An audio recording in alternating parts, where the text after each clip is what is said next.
Tense के क्रम में हमारा जो है फ्यूचर कंटिन्यूअस टेंस का इंट्रोगेटिव सेंटेंस है। कल मैंने आप लोगों को बताया था फ्यूचर कंटिन्यूअस टेंस का सिंपल सेंटेंस और निगेटिव सेंटेंस, ठीक ना। आज का हमारा जो टेंस है फ्यूचर कंटिन्यूअस टेंस का इंट्रोगेटिव सेंटेंस, पहले मैं फर्स्ट टाइप बताऊंगा, उसके बाद सेकेंड टाइप। थोड़ा सा मैं बता देना चाहता हूं कि फ्यूचर जो कंटिन्यूअस टेंस है उसकी पहचान आप लोगों को पता ही है, रहा होगा, रही होगी, रहे होंगे, अर्थात भविष्य में जो है कार्य का लगातार जारी होना पाया जाता है, ठीक ना। इसके अलावा एक चीज पर आप ध्यान दीजिएगा कि जो हेल्पिंग वर्ब इसकी है विल बी, शैल बी, अगर इंट्रोगेटिव है तो सबसे पहले हमको अगर क्या से प्रारंभ है वाक्य तो सबसे पहले विल शैल लिखेंगे, उसके बाद सब्जेक्ट बीच में और फिर जाकर बी लिखिएगा, है ना। पहले विल शैल का प्रयोग करते हैं, देखिए यहाँ पे मैं लिख दिया हूँ विल शैल, उसके बाद सब्जेक्ट, अगर वाक्य नकारात्मक है वाक्य तो नॉट और फिर बी। हम लोग क्या करते हैं, बच्चे गलती क्या कर देते हैं, विल बी शैल बी लिख करके फिर जो है सब्जेक्ट लिखते हैं। ऐसा करेंगे तो आपको दिक्कत हो जाएगा, गलत हो जाएगा वाक्य। पहले विल शैल का प्रयोग करेंगे, फिर सब्जेक्ट, फिर नॉट, फिर बी। अगर नॉट नहीं है तो विल शैल लिख देंगे, विल या लिखेंगे या तो शैल कोई एक ठो लिख देंगे, उसके बाद सब्जेक्ट और फिर बी। यदि वाक्य प्रश्नवाचक और नकारात्मक दोनों है तो सब्जेक्ट और नॉट फिर भी, ऐसे करके लिखिएगा, ठीक ना। ये फर्स्ट टाइप का है तो, और ये तो जानकारी है ही कि क्या से प्रारंभ होता है, तो वाक्य पहले जो है सहायक क्रिया का प्रयोग पहले करते हैं, ठीक ना। देखिए पहचान यही है, रहा होगा, रही होगी, रहे होंगे, अर्थात भविष्य काल में कार्य का जारी होना पाया जाएगा, सहायक क्रिया विल बी शैल बी इसकी है। और दूसरी चीज, जब भी रहा, रही, रहे आता है, चाहे वो प्रेजेंट हो, चाहे पास्ट हो, चाहे फ्यूचर हो, है ना, जब भी वाक्यों के अंत में रहा, रही आएगा तो मेन वर्ब जो होती है, जो मेन वर्ब होता है उसमें आईएनजी लिखते हैं, उसका फर्स्ट फॉर्म में आईएनजी का ही प्रयोग करते हैं। ध्यान दीजिएगा, जब भी रहा, रही आए, क्योंकि रहा, रही से मतलब ये होता है कार्य जारी है, कार्य क्या है, जारी है। तो ध्यान दीजिएगा इस बात का, है ना। तो जो फ्यूचर इंडेफिनिट था उसकी भी सहायक क्रिया विल शैल थी, और देखिए इसकी भी विल शैल है, खाली इसमें अंतर क्या है, इसमें बी बढ़ा दिया गया, इसमें क्या किया गया है, बी बढ़ा दिया गया। ये सारी चीजें मैंने कल बताया ही था। आज आपको इंट्रोगेटिव पढ़ना है। Interrogative first type, second type, दो तरह के होते हैं। यदि वाक्य फर्स्ट टाइप का है तो समझिए वाक्य क्या से प्रारंभ है तो वो फर्स्ट टाइप का है, और क्या से जब वाक्य प्रारंभ होता है तो सबसे पहले हम व्हाट का प्रयोग नहीं करते हैं, हम विल शैल का प्रयोग करते हैं। सबसे पहले हम विल शैल का प्रयोग कर देंगे, उसके बाद सब्जेक्ट का प्रयोग करेंगे और बाद में बी का प्रयोग, ठीक ना। मैं बार बार कह रहा हूं, विल शैल का प्रयोग करने के बाद सब्जेक्ट बीच में, उसके बाद बी का प्रयोग करते हैं। यदि निगेटिव है तो सब्जेक्ट के बाद नॉट, फिर बी का प्रयोग करिएगा। मेन वर्ब की फर्स्ट फॉर्म में आईएनजी, ऑब्जेक्ट और अदर, लास्ट में क्वेश्चन मार्क भी लगा देते हैं, ठीक ना। तो चलिए हम इसका जो है मैं सारा चीज लिख दिया, आप लोग स्क्रीनशॉट भी ले सकते हैं सबसे पहले, लेकिन पहले मैं अनुवाद कर लेता हूं, उसके बाद आप लोग स्क्रीनशॉट लीजिएगा, ठीक ना।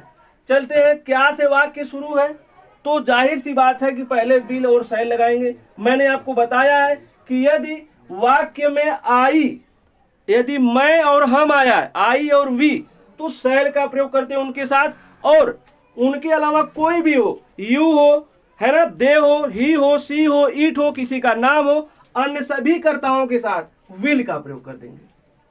Any problem? चलिए, क्या से शुरू है और सब्जेक्ट है किसान, तो हमको विल लिख देना है। क्या लिखना है भाई, will the farmer, will the farmer. अब देखिए सब्जेक्ट मैं लिख दिया ना, निगेटिव है नहीं, तो इसके बाद आज ये बी लिख दीजिए। देखिए ध्यान से, मैंने विल लिखा, अब इसमें से दोनों एक ही लिखना है, दोनों मत लिख दीजिएगा। विल लिखा, सब्जेक्ट लिख दिया किसान, उसके बाद नॉट है ही नहीं, बी लिख दिया मैं, ठीक ना। मैं यहां तक आ गया। मेन वर्ब इसकी क्या है, देखिए इसमें हल चलाना, किसान क्या कर रहा है, हल चला रहा है। तो हल चलाने का क्या होता है, बोलो भाई, प्लग ना, PLOUGH। अब इसमें ING जोड़ दीजिए, यहां पे मैं लिखा हूं, will the farmer be plugging. Object क्या है, कहां हल चला रहा है, खेतों में, तो हो जाएगा इन दी फील्ड। फिर बतिया रहे हो भाई तुम लोग, FIELD, क्वेश्चन मार्क यहां लगा दीजिए, ठीक ना। चलिए, क्या हमारे समाज में मीडिया का स्तर गिर रहा था, चलिए ये तो सही है, है ना, क्यों भाई? चलिए, क्या से शुरू है, सब्जेक्ट है, क्या है सब्जेक्ट बोलिए जरा तो।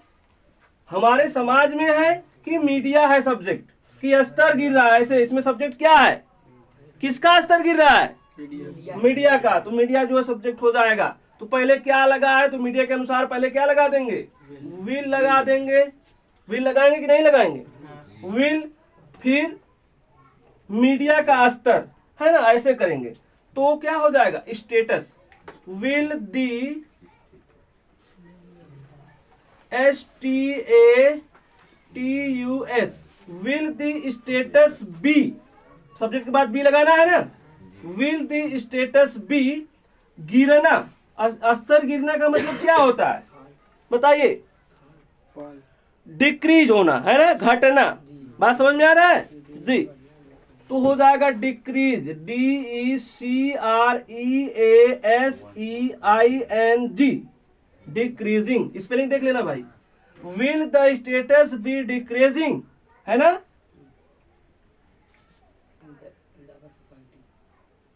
क्या कुछ गड़बड़ हो गया क्या? मीडिया नहीं, अच्छा यहाँ पे सब मीडिया भी लिख दीजिए। Will the status of media, sorry यहाँ पे गड़बड़ हो गया, आप लिख दीजिए, फिर मीडिया, MEDIA, है ना जी। देखिए, विल हमने लिख दिया, द स्टेटस लिख दिया, आप मीडिया, बी डिक्रीजिंग। कोई दिक्कत है? फिर से देखिए, पहले मैंने विल लिख दिया, उसके बाद द स्टेटस ऑफ मीडिया, ठीक है, मीडिया का स्टेटस स्तर, उसके बाद बी लिख दिया, फिर डिक्रीजिंग, डिक्रीजिंग में घट रहा है, गिर रहा है ना। कहाँ पे? समाज में, in the society, in the society, SOCITY, क्यों भाई? चलिए क्वेश्चन मार्क लगा लीजिए,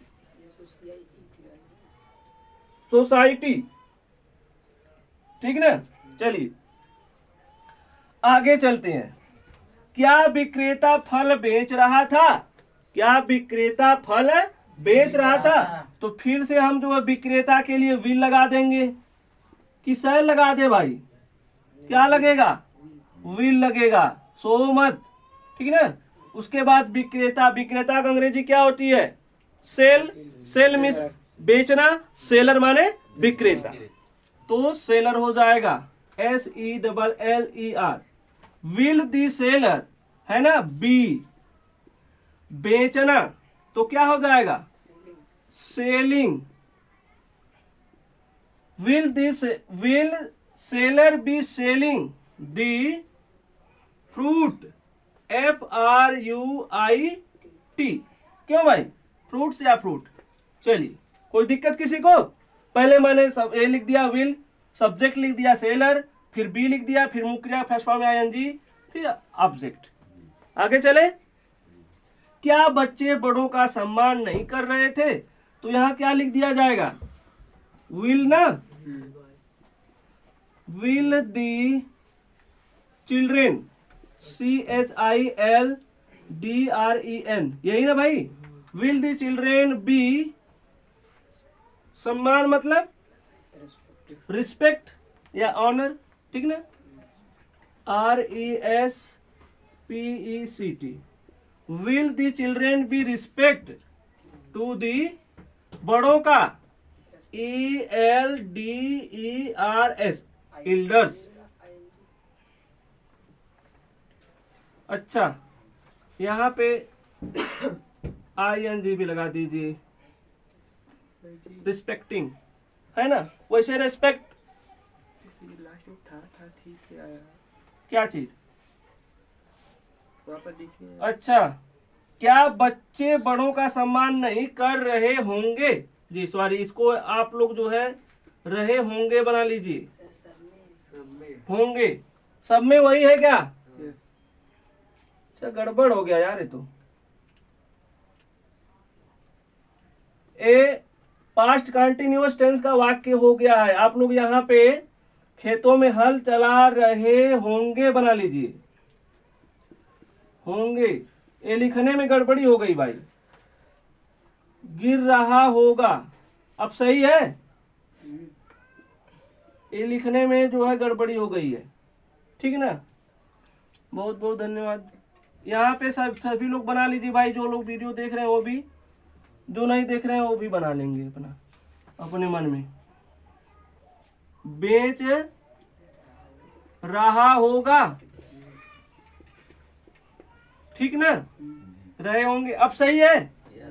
चलिए बना लीजिए सब लोग बढ़िया से इसको फिर से। ये लिखने में प्रॉब्लम है और हेल्पिंग वर्ब वगैरह सही है ना, मैं सही ही बनाया हूँ, केवल ये पहचान इसकी गलत हो गई थी, पहचान इसकी गलत हो गई थी, ठीक ना। चलिए और सारा चीज वही है। चलिए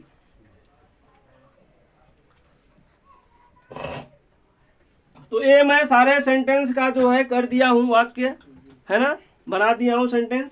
अगर इसमें कोई प्रॉब्लम है तो आप लोग एक बार फिर से देख लीजिए और उसको कमेंट के माध्यम से बताइएगा। हाँ, इसको बना लीजिए पूरा। Respecting will the children will be respect, वैसे आप ज्यादा उचित होता है। टू दी एल्डर्स, AELDERS, यहाँ पे क्वेश्चन मार्क लगा लीजिए, ठीक ना। चलिए इसके बाद मैं थोड़ा सा वीडियो को होल्ड करूंगा और आप लोग इसको लिख लीजिए। और उसके बाद जो मैंने सेकेंड टाइप यहाँ पे लिख दिया है, ये सेकेंड टाइप का रूल है, देखिए, है ना। यदि वाक्य सेकेंड टाइप का होगा, नहीं तो कहिए तो इसी में बना भी दें। यदि वाक्य सेकेंड टाइप का, इसको पहले सब लोग स्क्रीनशॉट ले लीजिए, थोड़ा सा लिख लीजिए, उसके बाद मैं जो है इसमें जोड़ दे रहा हूँ, ऐड कर दे रहा हूँ। यदि वाक्य सेकेंड टाइप का होगा तब क्या करेंगे, ठीक ना। चलिए हो गया, चलते हैं। यदि वाक्य सेकेंड टाइप का है, कैसे जानेंगे कि वाक्य सेकेंड टाइप का इंट्रोगेटिव सेंटेंस है। ये फर्स्ट टाइप का, फर्स्ट और सेकेंड में अंतर क्या, मैंने कई बार बताया है। यदि वाक्य क्या से प्रारंभ है तो वो फर्स्ट टाइप का है। यदि वाक्यों के बीच में प्रश्नवाचक शब्द आ रहा हो, जैसे देखिए, ऐसे वाक्य जिसमें प्रश्नवाचक शब्द बीच में हो, ऐसे वाक्य जिसमें प्रश्नवाचक शब्द बीच में हो, ऐसे वाक्यों का अनुवाद करते समय सर्वप्रथम प्रश्नवाचक शब्दों की अंग्रेजी लिखते हैं, ठीक ना। जब प्रश्नवाचक शब्द बीच में हो तो सबसे पहले उनकी अंग्रेजी लिख देंगे, उसके बाद शेष नियम वही रहेगा। विल से लिख देंगे सब्जेक्ट के अनुसार, सब्जेक्ट नॉट बी, ऐसे सारा प्रोसेस चलता रहेगा। इसीलिए ज्यादा समय नहीं लेते हुए आप लोग समझ सकते हैं। शेष नियम पूर्वत रहता है वे। अब यहाँ पे वाक्य है, देखिए, ठीक ना। तो हमको क्या फार्मूला में बता दे रहा हूँ आपको मिटा करके। फार्मूला में आपको कुछ नहीं करना है। यदि प्रश्नवाचक शब्द बीच में है, यदि प्रश्नवाचक शब्द बीच में है तो हम लोग क्या कर देंगे, यहाँ क्वेश्चन वर्ड लिख देंगे, प्रश्नवाचक शब्दों की अंग्रेजी, और प्लस सारा नियम वही रहेगा। विल से लिख देंगे सब्जेक्ट के अनुसार, सब्जेक्ट लिखेंगे, अगर निगेटिव है तो नॉट लिखेंगे, बी लिख देंगे, मेन वर्ब की फर्स्ट फॉर्म में ING, ऑब्जेक्ट और अदर, ठीक ना, सारा चीज वही है। चलिए यहाँ पे मैं देखिए ये रूल भी लिखा दिया हूँ, आप लोग नोट कर लिए होंगे मेरे ख्याल से, सारे लोग नोट कर लीजिए। नहीं नोट कर पाए तो स्क्रीनशॉट ले लीजिएगा आप लोग, जो लोग ऑनलाइन पढ़ रहे हैं, ठीक ना। इसके बाद मैं इसका अनुवाद करने जा रहा हूँ। चलिए मैं यहाँ मिटा दे रहा हूँ थोड़ा सा, क्योंकि जगह की थोड़ा सा कमी है, ठीक ना। यहाँ पे लिखा था शेष नियम पूर्ववत रहता है, ठीक ना। हाँ चलिए भाई, मैं 2 वाक्य लिखा हूं, इसका अनुवाद कर दे रहा हूं। चलिए देखिए, वे इस तरह क्यों बातें कर रहे होंगे। अब देखिए क्यों बीच में आ गया ना, क्यों बीच में आया कि कहाँ आया, बीच में आ गया, तो वाई लिख देंगे। क्या लिख देंगे, वाई। अब बताइए कौन इस तरह बातें कर रहे होंगे, वे। तो वे के अनुसार सहायक क्रिया विल हो जाएगा, विल होगा कि नहीं होगा, विल, वाई विल, फिर सब्जेक्ट लिखेंगे दे, भाई दे है ना, वाई विल दे। अब उसके बाद बी भी अभी बचा है, बी बचा है ना Sachin, why will they be, बातें करना, बातें करना मतलब टाक, TALK, अब इसमें ING जोड़ दीजिए, why will they be talking, है ना। और क्या बच रहा है, इस तरह, लाइक दिस, इस तरह मतलब like this, why will they be talking like this, ठीक ना, LIKE, लाइक दिस, ठीक ना।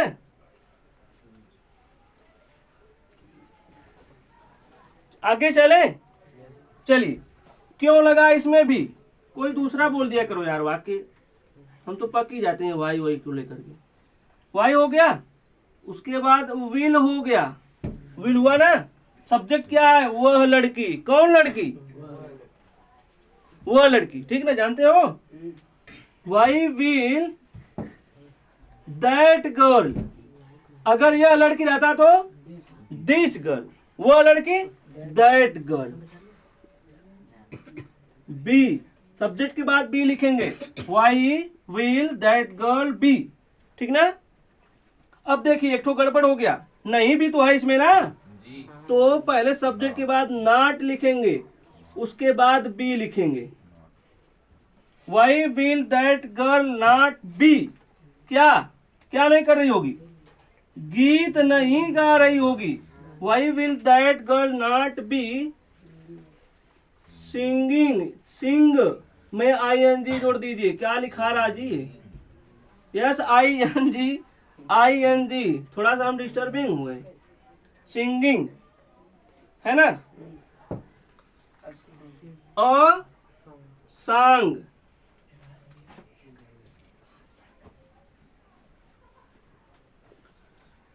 अब कुछ बच रहा है, चलिए क्वेश्चन मार्क लगा लीजिए। मैंने 2 ठो करा दिया, और आप कहिए तो एक ठो और वाक्य करा दूं। देखिए कितना टाइम हो रहा है। चलिए ठीक है, अगर कोई दिक्कत है तो मैं इसमें एक आध वाक्य और बाद में प्रैक्टिस करवा दूंगा, आप लोग बताते रहा करिए। तो इजाजत लेते हैं, जय हिंद जय भारत।